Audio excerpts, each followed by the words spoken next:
Let's get some perspective on where this conflict is going. I'm joined live now by Rosemary Kelanic. She's the Middle East Director at Defense Priority. She's also the author of the book Black Gold and Blackmail, Oil and Great Power Politics. Rosemary, always good to see you, always good to have you on the program. Just want to start with the vessels, of course, being attacked in the Strait of Hormuz. I'm wondering, how does a ship's operator determine at this stage in the game? You know, you've got to remember that 5 months ago or so, we were seeing 130 vessels per day traveling through the Strait of Hormuz. It is a much more dangerous voyage at this point in time. How does a ship's operator determine if the voyage is worth it? I imagine that they calculate based on insurers and premiums, and also what the cargo is worth as well. Just give us your take on what goes into that calculation. Yeah.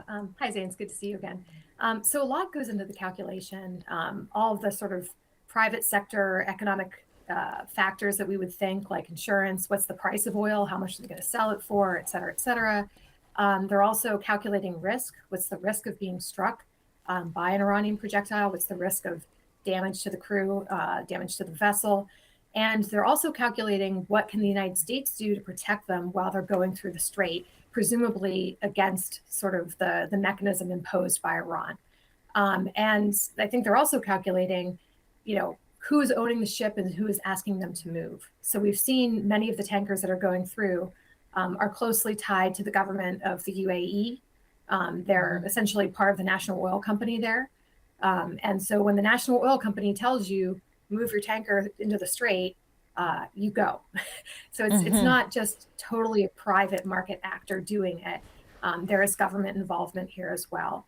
But certainly they're also taking their chances, thinking about, okay, can the US guide enough ships through that we have a pretty good shot of making it through without getting harmed?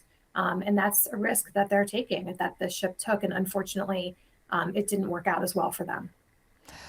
Yeah, I mean, and worth noting, I think you brought up a very good point about governments sort of putting pressure on some of these vessels to go through. But, just because one vessel makes it through successfully doesn't mean the next one is going to as well. And is it easy to really calculate how much traffic is passing through the Strait of Hormuz? We give these figures, 3 a day or 5 a day at this point. But a lot of these vessels have their transponders off.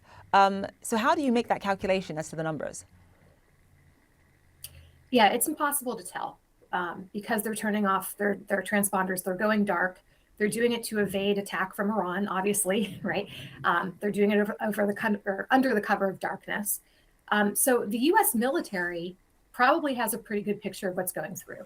And the operators that are actually sending ships probably also have a pretty good picture of what's going through. The rest of us don't, because we're relying on public source, open source intelligence, which is going to be biased by ships turning off their transponders. But the people who are making the actual decisions whether to go or not probably have a better read on what's getting through unmolested and what's getting stopped. And just like you said, if some ships go through and they're okay, it doesn't mean the next one will be. But if a ship is attacked, it doesn't mean the next one's also going to be attacked. Right.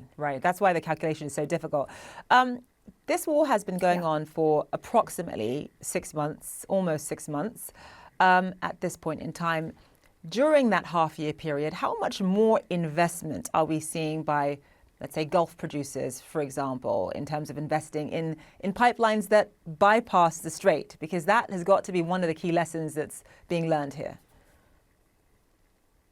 It is, and we have seen significant investment in terms of, Iraq and Syria are already moving in this direction. The Saudis are talking about it. The UAE is talking about it. They're broadening or increasing their pipeline capabilities or capacities rather. So we're seeing a lot of that going forward. I do think some of that was delayed, unfortunately, because in some ways, the president was just really good at talking down the oil market in the early phases of the conflict. And so for the first month or 2 or 3, market actors weren't responding like this was going to be a long-term issue because the president was reassuring folks that this would be over quickly.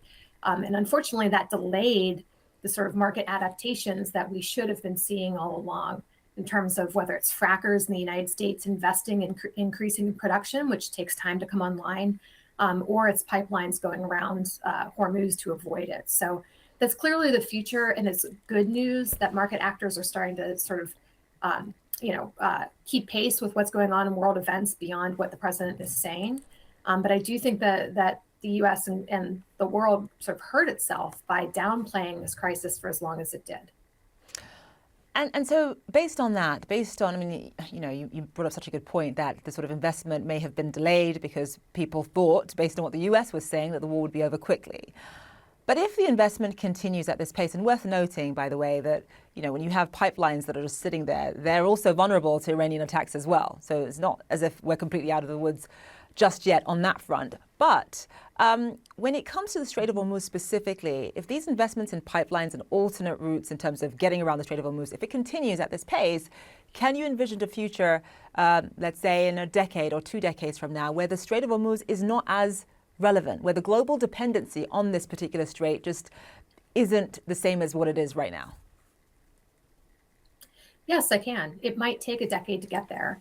But I think more important than the bypass pipelines is just that oil as a fuel will be less important in a decade or 2 decades from now. Oil as a fuel matters primarily for transportation. That's the real bottleneck.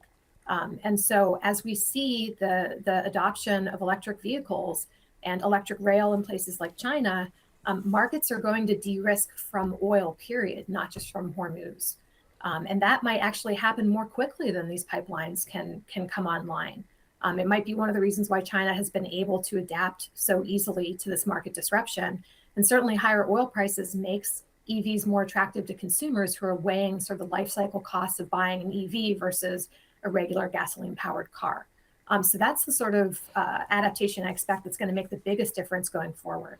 Yeah, that is such a good point, right? It's not just about, no longer depending on the Strait of Hormuz. It's also about no longer depending on oil as much as we do, which is, I think, Absolutely. the biggest lesson of all. And that's one of the reasons why China has fared relatively well compared to other nations during this war. Rosemary Kelanic from Defense Priorities, thank you so much. Appreciate it. Always love having you on the show, by the way. Thank you. Thank you so much.